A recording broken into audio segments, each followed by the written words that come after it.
Prepare to discover the fiercest Native American tribes in history. While many tribes were powerful, there are three that stand out for their unmatched brutality. While many tribes were powerful, a few ruled with such ferocity that they became legends of fear.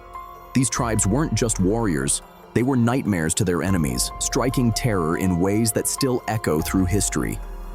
In this video, we'll reveal the deadliest tribes you probably never heard of. Prepare for a spine-chilling journey.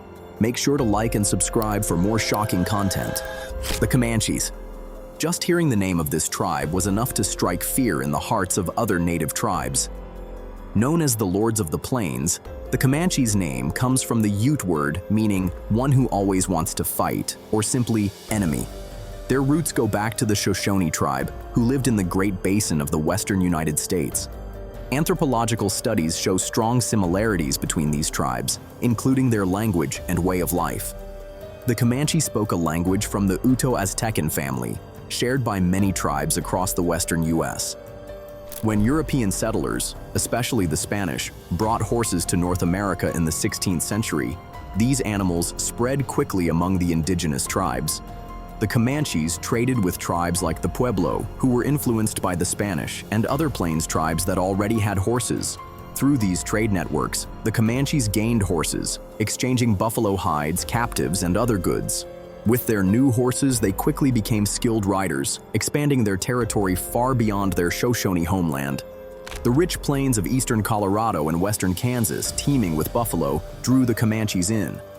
They became master horsemen, using horses for hunting, trading, and warfare. Horses weren't just a means of transportation, they symbolized status and power in Comanche society.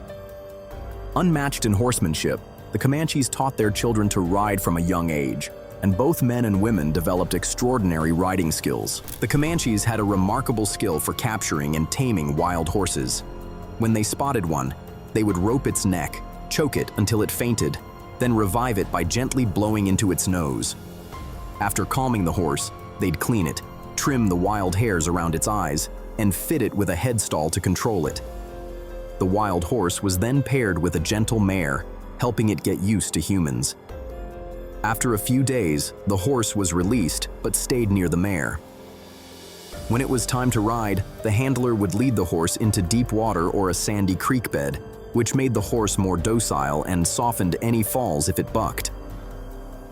William Blakemore, an Englishman who spent 8 years living with the tribe, described them as slow and awkward on foot, but on horseback, graceful, without a doubt, the most expert and daring riders in the world.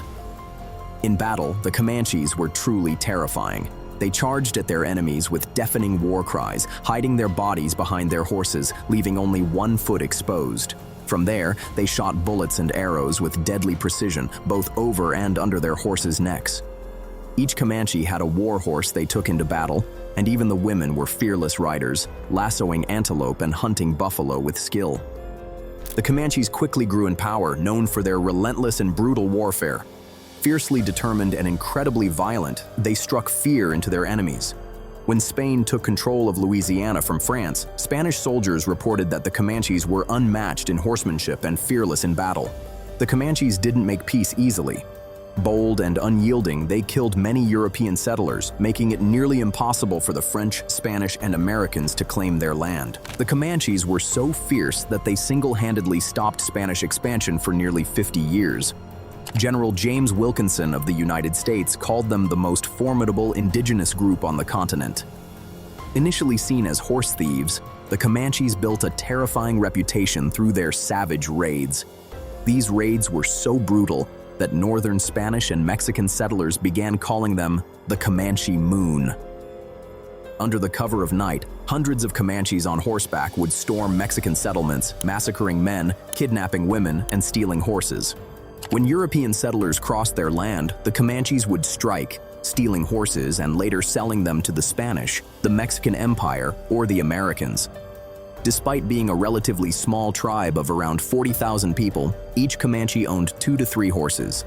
In their culture, young warriors had to prove their worth through frequent raids, showcasing their ability to kill and steal.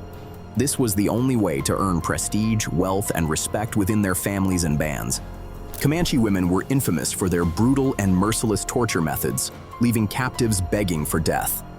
S.C. Gwynn, author of Empire of the Summer Moon, stated that no other tribe in the history of Spanish, French, Mexican, Texan, and American presence in the region caused as much destruction and death. There wasn't even a close second. Gwynn vividly describes the terrifying cruelty of Comanche attacks on white settlers, where torture, murder, and gang rapes were disturbingly common. The Comanche raids followed a grim pattern. All men were killed, captives tortured, women gang raped, and babies murdered. T.R. Fehrenbach, in his book Comanche: The History of a People, recounts a heartbreaking story about the Parker family, early settlers at Fort Parker in 1836. Around 100 Comanche warriors on horseback approached the fort, with one waving a white flag to deceive the Parkers. Fehrenbach describes how Benjamin Parker stepped out to parley, only to be surrounded and speared by Comanche lances. The warriors charged the fort with deafening war cries, killing father and son Frost before turning to the women. John Parker was horrifically mutilated, scalped, and left for dead. Granny Parker was brutally impaled with a lance and suffered unspeakable assaults. The Comanches were infamous for their brutal torture of captives, including American and Mexican soldiers. Some were roasted alive, others castrated and scalped while still conscious. One horrific method involved burying captives up to their chins, cutting off their eyelids, and leaving their eyes exposed to the scorching sun until they starved. There are also accounts of Comanches staking naked captives over red ant beds, sometimes mutilating them first, stuffing their severed parts into their mouths, and sewing their lips shut. In another cruel tactic, captives were sewn into untreated leather and left under the sun.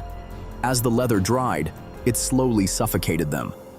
T.R. Fehrenbach recounts a Spanish account where the Comanches tortured Tonkawa captives by burning their hands and feet until the nerves were destroyed, then amputating the limbs and repeating the fire treatment on the fresh wounds. The Tonkawas, scalped alive, had their tongues torn out to silence their screams. Before we dive into the next deadliest tribe, give us a thumbs up and make sure to subscribe to our channel.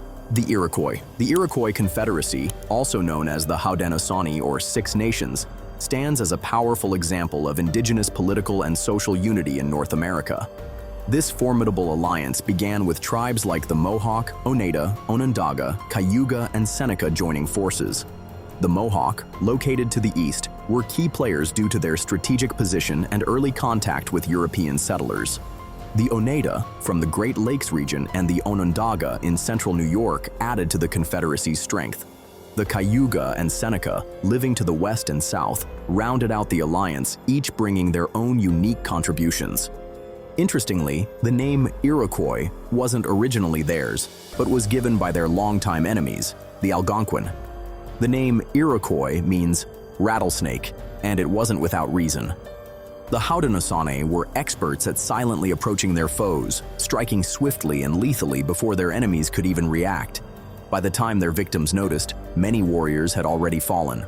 The Iroquois were known for their fierce and bold nature, often expanding their territory through raids on neighboring tribes. They struck fear into the hearts of many, defeating countless tribes, including the Huron, Erie, and Susquehannock. From a young age, Iroquois children trained in warfare, mastering bows, arrows, spears, and clubs. As adolescents, they joined in raids against rival tribes, and at times, even white settlers. From a young age, the Iroquois were molded into fierce warriors, driven by a relentless desire for victory.